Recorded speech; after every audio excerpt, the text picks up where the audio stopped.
नमस्कार, स्वागत है आप सभी का फ्रंटलाइन 24 में। मैं हूं आपके साथ साहिबा सिंह। खबर की शुरुआत करेंगे। वित्त मंत्री निर्मला सीतारमण ने आज संसद में मोदी सरकार 3.0 का पहला बजट पेश किया।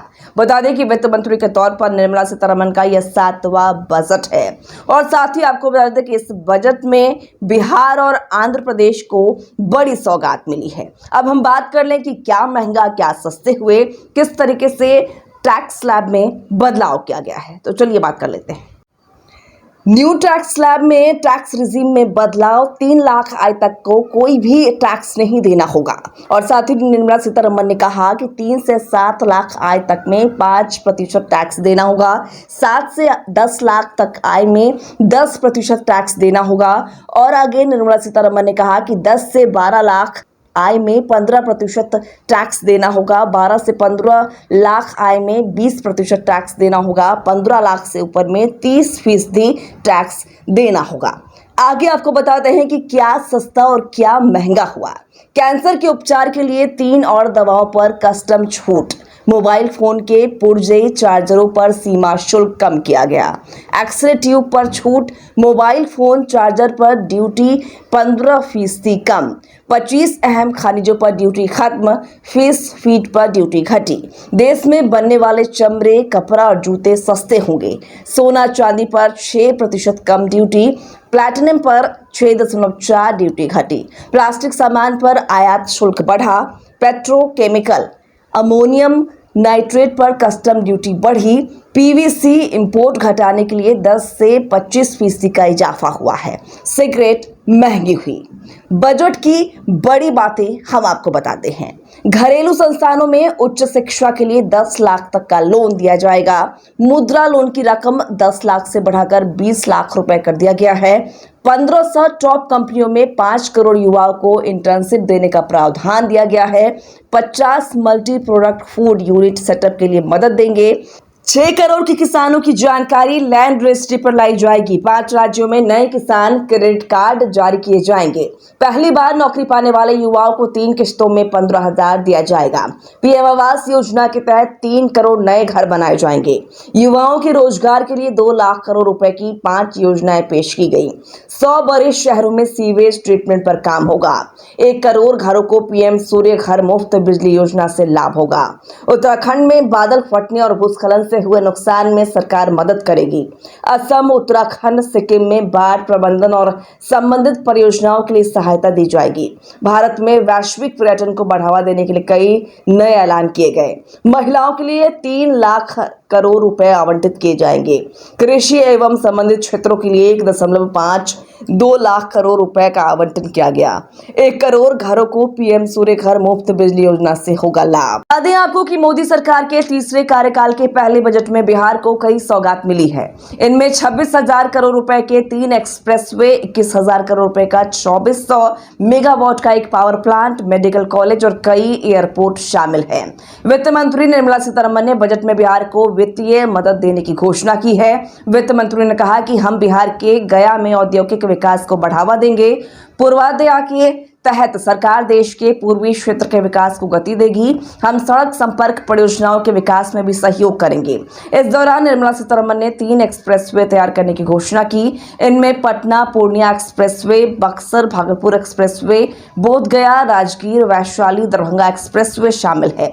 इसके अलावा सरकार बक्सर में गंगा नदी पर 26,000 करोड़ रुपए की लागत से 2 लेन का पुल का निर्माण करेगी। सरकार इन एक्सप्रेसवे पर 26,000 करोड़ रुपए खर्च करेगी। इसके अलावा 21,400 करोड़ रुपए की लागत से बिहार में 2400 मेगावाट पावर प्लांट तैयार किया जाएगा। इसके साथ ही राज्य में नए एयरपोर्ट, मेडिकल कॉलेज और स्पोर्ट्स इंफ्रा तैयार किए जाएंगे। इसके अलावा बिहार सरकार की अपील पर राज्य के अलग अलग क्षेत्रों में निवेश किया जाएगा। वित्त मंत्री ने कहा कि हमारी सरकार भारत को ग्लोबल टूरिस्ट डेस्टिनेशन बनाने के लिए प्रतिबद्ध है। बिहार के गया का विष्णुपद मंदिर और बोधगया का महाबोधि मंदिर की एक अलग पहचान है। काशी विश्वनाथ मंदिर कॉरिडोर की तर्ज पर विष्णुपद कॉरिडोर और महाबोधि कॉरिडोर को विकसित किया जाएगा। यही नहीं, राजगीर जो कि हिंदुओं, जैनियों और बुद्धों का प्रसिद्ध तीर्थ है, इसे भी विश्व स्तरीय डेस्टिनेशन की तर्ज पर तैयार करेंगे। इसके साथ ही नालंदा को पर्यटन केंद्र के रूप में विकसित किया जाएगा। नालंदा विश्वविद्यालय को उसके गौरवशाली स्वरूप में पुनर्जीवित किया जाएगा। केंद्र सरकार के बजट में बिहार की कई परियोजनाओं के लिए करोड़ों के पैकेज की घोषणा की गई है। इसको लेकर बिहार की नीतीश सरकार काफी खुश है और सीएम नीतीश ने खुद भी इसको लेकर प्रसन्नता जताई है और पीएम नरेंद्र मोदी का आभार जताया है। पहले से आंदोलन चल रहा है, आज जितना लोग बोल रहे हैं, जब उनकी पार्टी केंद्र में थी, हम तो 10 के बाद से शुरू किए हुए थे। लगातार सब जगह कितना आंदोलन, पटना, दिल्ली, कहाँ कहाँ नहीं कितना हुआ है, सब आप जानते हैं। और हम लोग कर रहे थे, लोग जितना काम करवाए उसको देखने के लिए आए, सहमत नहीं कराए। 14 के बाद तो लोग फिर अलग हट गए, तो नहीं कराए कि तुमने कोशिश की। लेकिन हम इसके लिए लगातार बोलते रहे और इन लोगों को भी हमने कहा। तो अब एक बात हो रहा था, विशेष राज्य का दर्जा पहले से ख़त्म हो गया है। हम लोगों ने एक कह दिया कि विशेष राज्य का दर्जा दीजिए या विशेष अधिकार के लिए मदद दीजिए। यहाँ के लिए जो ज़रूरत है बिहार के लिए, क्योंकि बिहार को भी आगे बढ़ना है। तो बहुत कुछ किया है, आप जानते ही कैसे बुरा हाल था पहले। जब हम लोग 5 से शुरू किए हैं, नवंबर 5 में, तो जो इतना काम करते हुए अब जहाँ देखिए ना कितना जगह पर जाने का रास्ता बना है, कितना ज़्यादा स्कूल बना है, कितना एक एक नए चीज़ों का निर्माण हुआ है। अब पटना का ही देखिए ना, शाम के बाद कोई बाहर निकलने के लिए जाता था। तो सर आज जो घोषणा हुआ उससे आप खुश हैं ना? सुनिए ना, सब कुछ किया गया। तो हम लोगों ने शुरू से कह दिया था ये या बिहार को विशेष तौर पर मदद करिए इसके लिए। अब उसी में उन लोगों ने कई चीज़ों का मदद करने का घोषणा कर दिया है। तो आप संतुष्ट हैं? कहना था कि भाई असल चीज़ है कि हम लोगों को जो हम लोग इतना काम कर रहे हैं, तो उसमें अगर केंद्र से बहुत सारे चीज़ों में और ज़्यादा अतिरिक्त मदद मिलेगा तो फायदा होगा। नहीं तो हो ही रहा है, इससे बिना मतलब का लोग। विशेष राज्य का दर्जा जो मांग रहे राज्य का दर्जा का मांग अब खत्म होगा या आगे कंटिन्यू करेगा? नहीं, हम लोग विशेष राज्य का दर्जा जी कह रहे थे। और अगर विशेष राज्य का दर्जा बहुत लोगों का था कि पहले से बंद कर दिया गया है इसलिए, तो उसके चलते एक सहायता के लिए बिहार के विकास के लिए मदद होना चाहिए। मदद होना चाहिए बिहार को, तो वो तो करना शुरू कर दिया। आप खुश हैं? अरे हाँ भाई, हम तो ये दोनों चीज़ कह ही दिए थे। मोदी सरकार 3.0 का पहला बजट पेश किया गया। इस बजट में बिहार को मोदी सरकार ने कई सौगात दी है। वित्त मंत्रालय से प्रदेश को लगभग 58,000 करोड़ स्पेशल पैकेज मिला है। बिहार को 3 एक्सप्रेसवे सहित कई बड़ी सौगात मिली है। वहीं विपक्ष बजट को लेकर लगातार हमलावर है। पूर्व मुख्यमंत्री राबड़ी देवी ने बजट को लेकर कहा कि बिहार को झुनझुना दिया गया है। वहीं अब राज्य सुप्रीमो लालू यादव की लाडली रोहिणी आचार्य ने बजट को लेकर केंद्र सरकार को घेरा है। बचाव किए, विशेष राज्य का दर्जा नहीं मिला है। इसके लिए 13 करोड़ लोगों को बिहार की जनता के ठगने का काम किया। इसलिए हम लोग का मांग रहेगा विशेष राज्य का दर्जा मिलना चाहिए। जदयू के लोग संतुष्ट हो गए हैं कि हमको नहीं मिला, विशेष पैकेज मिल रहा है। भरमा के रखा, हमारे सरकार भरमा के रखा है जदयू के लोग को ठगने का। हाँ, विशेष राज्य दर्जा नहीं मिला है। 13 करोड़ जनता है बिहार के, तो इसमें तो मिलना चाहिए। हम शुरू से मांग कर रहे हैं विशेष राज्य दर्जा नहीं मिला। हाँ, इसीलिए हम लोग बचाव करते हैं। बिहार के विशेष राज्य का दर्जा झुनझुने में बदल गया। 17 साल से डिमांड चल रहा था, सिग्नेचर कैंपेन चल रहा था, इलेक्शन आफ्टर इलेक्शन इस पे लड़े गए, इस मुद्दे पे लड़े गए। इस बार सर्वदलीय बैठक में भी बिहार के विशेष राज्य का दर्जा गरमाया रहा। जब माननीय मुख्यमंत्री जी मिले, जब अलायंस में चले गए, तब भी कहा विशेष राज्य का दर्जा चाहिए बिहार को।